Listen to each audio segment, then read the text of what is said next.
सब लोग। स्वागत करती हूँ एक बार फिर से आप सभी का अवयुक्त की मम्मा व्लॉग्स में। और इस दिन मैं दोपहर में गई थी पूजा में। एक्चुअली सुबह ही गई थी, पर पूजा ख़त्म होते होते दोपहर हो गया।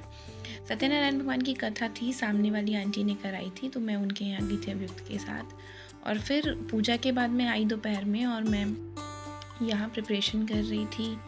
एक्चुअली हम जन्माष्टमी के दिन अवयुक्त को कृष्ण जी की तरह सजाएंगे, तो मुझे लगा बैकग्राउंड में भी कुछ होना चाहिए, तो मैं यहाँ पत्ते से डेकोरेशन कर रही थी। ये एक एक पत्तों की मैं बेलें बना रही थी और इनको सेलो टेप से स्टिच कर रही थी। पहले मैंने धागे से भी ट्राई किया, पर पत्ते टूट जा रहे थे, तो मुझे लगा इजी वे है कि सेलो टेप से करें, और ये बहुत फास्ट हो गया था। ये साड़ी का स्टैंड है, मैंने इस पर कपड़े बिछाए और सजाया है। और अगले दिन सुबह मैंने रंगोली भी बनाई थी। फिर यही अवयुक्त को सजाया था उस दिन, और मैं खुद भी तैयार हुई थी यशोदा माँ की तरह। अवयुक्त बहुत एक्साइटेड था, बहुत अच्छे से कोऑपरेट कर रहा था। मुझे तो लगा बनेगा ही नहीं, तैयार होगा ही नहीं। और थोड़ा सा उसको ये मोरपंख है ना, बहुत ट्रबल कर रहा था, बट बेचारा हमारे साथ साथ बहुत ज़्यादा मैनेज कर रहा था। मैंने सोचा कि मैं उसको कपड़े भी पहनाऊंगी, फिर लगा कि नहीं, जितना है उतना ही किया। और मैंने बहुत जल्दी जल्दी रिकॉर्ड भी किया सब कुछ।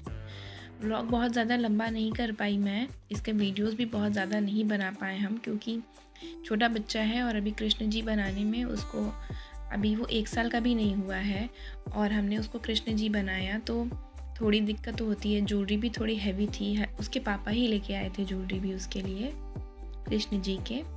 तो जन्माष्टमी के दिन सुबह की व्लॉग थी वो, जिसमें मैंने अवयुक्त को कृष्ण जी बनाया, और शाम को मैं लगा रही थी भोग। अवयुक्त सोया था इस टाइम, और मैं लड्डू गोपाल जी के लिए भोग बना रही थी। सूजी का हलवा बना रही हूँ मैं। पैन में घी गरम किया है, 1 कटोरी से थोड़ा कम घी लिया मैंने, और पूरी 1 कटोरी भर के सूजी मैंने अभी दिखाया भी था, जिस कटोरी से मैंने सूजी डाली वो। और थोड़े से ड्राई फ्रूट चॉप करूँगी, उसको साथ में डालूँगी। गैस पे आपको दूर से दिख रहा होगा कि एक तरफ पैन चढ़ा, एक तरफ मैंने दूध भी चढ़ा रखा है, क्योंकि इस हलवे में ना मैं दूध डालूंगी। और ये हलवे को मैं बहुत ज़्यादा डार्क ब्राउन या ब्राउन नहीं करने वाली, ये वाइट ही रखेंगे, शीरे जैसा। 2 इलायची डाली है मैंने इसमें फ्रेग्रेंस के लिए। एक साइड हलवा मेरा धीरे आंच पे पक रहा था, और एक साइड दूध। इसका रेशियो ये है कि जितना आपने घी डाला है उतना ही सूजी भी डालें, उतनी मैंने सूजी डाली थी, और ड्राई फ्रूट्स थोड़े से डाले थे। मेरे पास किशमिश बहुत थोड़ी सी थी, तो मैंने किशमिश बहुत थोड़ी सी डाली, पर काजू और बादाम मैंने डाला था। 1 कटोरी अगर आप इस हलवे में सूजी डाल रहे हैं, तो 1 कटोरी के लगभग ही चीनी डालेंगे। हाँ, इसमें दूध आप 3 कटोरी के करीब डालेंगे, तभी वो हलवा अच्छे से बन पाएगा। तो थोड़े से किशमिश मैंने बाद में ऐड किए, मुझे लगा पहले नहीं है, फिर मैंने देखा कि डिब्बे में बहुत थोड़े से ही किशमिश बचा था। एक्चुअली हमारे घर में किशमिश ज़्यादा कोई कंज्यूम नहीं करता, तो मैं नहीं रखती ज़्यादा ये। तो बस हलवे को धीरे आंच पे चलाते रहेंगे। लाइटिंग की थोड़ी सी इशू है, मैंने ब्राइटनेस बहुत कम कर रखी थी, और जब वीडियो बना तो मुझे रियलाइज़ हुआ कि नहीं, लाइटिंग की बहुत ज़्यादा कम लाइट था। तो फिर मैंने थोड़ी देर बाद ब्राइटनेस तेज़ भी किया था। अब ये दूध मैंने 1 कटोरी भरा था, ये बॉयल कर लिया था मैंने मिल्क, तो काफ़ी गर्म था। तो कटोरी में रख के कटोरी से उसको पलटना, पैन में काफ़ी गर्म था, तो मैंने इसको पकड़ की मदद से की है। 1 कटोरी मैंने अभी मिल्क डाला है, अभी 2 और कटोरी में डालूँगी। काफ़ी गर्म मिल्क था। इसमें गर्म मिल्क डालने का रीज़न ये है कि ठंडा मिल्क डालने से सूजी थोड़ा टाइट हो सकती है, हलवा थोड़ा टाइट। और अगर हम इसमें गर्म दूध डालेंगे ना, तो सूजी जो है वो बहुत जल्दी एब्ज़ॉर्ब करेगी, क्योंकि हलवा की कंसिस्टेंसी भी थोड़ी सी वार्म रखी है हमने, वो बन रहा है धीरे धीरे। और उसी के साथ हम मिल्क भी गर्म डालेंगे, तो दोनों को आपस में जल्दी कुक होने में, मतलब जल्दी कुक हो जाएगा। तो मैंने अच्छे से दूध डाला, और ये धीरे धीरे एब्ज़ॉर्ब करेगा। आँच बिल्कुल तेज़ नहीं किया मैंने, बिल्कुल धीरी आँच पे धीरे धीरे पकाएंगे इसको।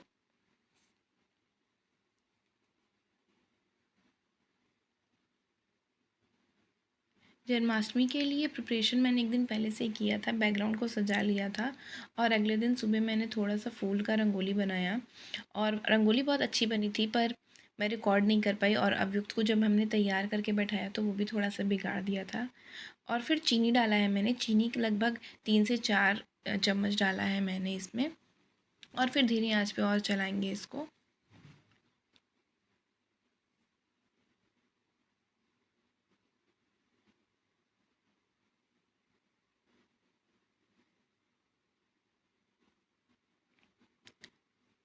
थोड़ा-सा दूध मैंने और ऐड किया, बहुत ही थोड़ा-सा, क्योंकि मुझे ऐसा लगा कि 3 ठीक है। फिर मैंने लगभग इसमें 3.5 कटोरी दूध डाला और बहुत ही धीरे-धीरे आँच पे ये होता रहेगा। जब बन रहा है ना, आप चाहें तो जब ये सूखने लगे तो आप घी ऊपर से और ऐड कर सकते हैं, ताकि वो पैन से जल्दी छूटे हलवा। पर मैंने ऊपर से घी नहीं ऐड किया था, क्योंकि हस्बैंड बहुत ज़्यादा घी पसंद नहीं करते, उनको नहीं पसंद है फ्लेवर। फिर मैंने फ़ोन की ब्राइटनेस तेज़ की, क्योंकि मुझे खुद भी लग रहा था कि बहुत ज़्यादा डिम है लाइट और अच्छे से शो नहीं कर रहा होगा। फिर मैंने थोड़ी सी ब्राइटनेस तेज़ की।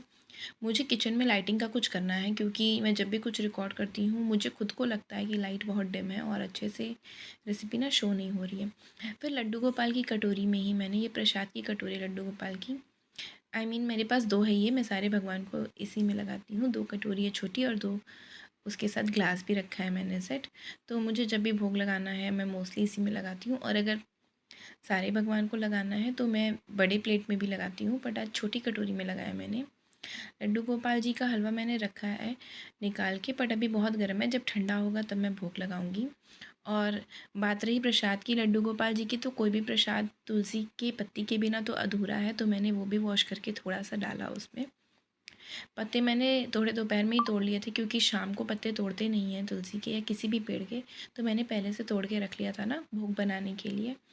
तो बस इस तरह से हमने मनाई अपनी जन्माष्टमी। जब ये ठंडा हुआ तो मैंने भोग लगाया। अगर आपको मेरा व्लॉग थोड़ा सा भी पसंद आया तो प्लीज़ लाइक सब्सक्राइब करना ना भूलें। Bye bye.